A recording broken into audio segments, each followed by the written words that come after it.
বড়খলার নারায়ণছড়ায় গৃহপালিত পশুর এক দিবসীয় স্বাস্থ্য শিবির।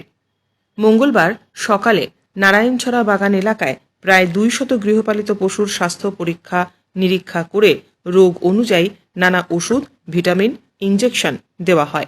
বিগত দিনে বন্যার পরবর্তী কারণে বাগান এলাকায় গরু, মহিষ, ছাগল সহ গৃহপালিত পশু পক্ষীর নানান রকম নিত্য নতুন রোগের প্রাদুর্ভাব দেখা দিয়েছে।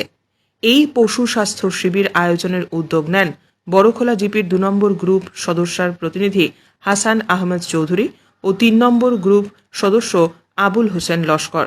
শিবিরে উপস্থিত গৃহপালিত পশুর স্বাস্থ্য পরীক্ষা করেন অরুণাচল কৃষি বিজ্ঞান কেন্দ্রের doctor Suresh Chandra Biswas, doctor Thomas তেই এবং দীপঙ্কর পাল। এছাড়াও সহযোগিতায় বড়খলার আল বাবুল হক বারভুইয়া, তাজউদ্দিন লস্কর প্রমুখ। এদিন এই পশু শিবিরে এলাকায় গৃহপালিত পশুর মালিকেরা এই উদ্যোগকে সাধুবাদ জানান। আগামীতে এরকম সুযোগ পেতে আগ্রহী তারা প্রত্যেকজন পশু ডাক্তারদের ও 2 জন গ্রুপ সদস্যদের ধন্যবাদ জানান। শিবির শেষে ডক্টর সুরেশ চন্দ্র বিশ্বাস বলেন, গ্রীষ্মকালে গবাদি পশু নানান রকম রোগের প্রাদুর্ভাব দেখা দেয়। তাই এলাকার গবাদি পশুর মালিক এবং কৃষকদের উদ্দেশ্য এক সচেতনতা শিবির করে তাদের গবাদি পশু যাতে সুস্থ থাকে তাই চিকিৎসা করে ভ্যাকসিন সহ ওষুধ দেওয়া হয়েছে।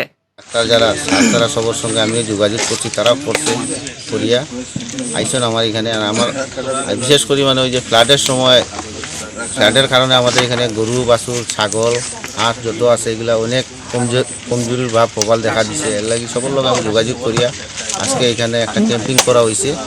আর ক্যাম্পিংয়ের মাধ্যমে ইনজেকশন, ভিটামিন, অনেক ওষুধ তারা দিছে। আর এগুলা দেখে অনেক ভালো লাগছে। নেক্সটে আবার আমরা এরকম ক্যাম্পিংয়ের প্রোগ্রাম করি। আশা করি সবসময় তার সঙ্গে যোগাযোগ আমি রাখবো আর তারা বুঝে আমার সঙ্গে যোগাযোগ রাখবো।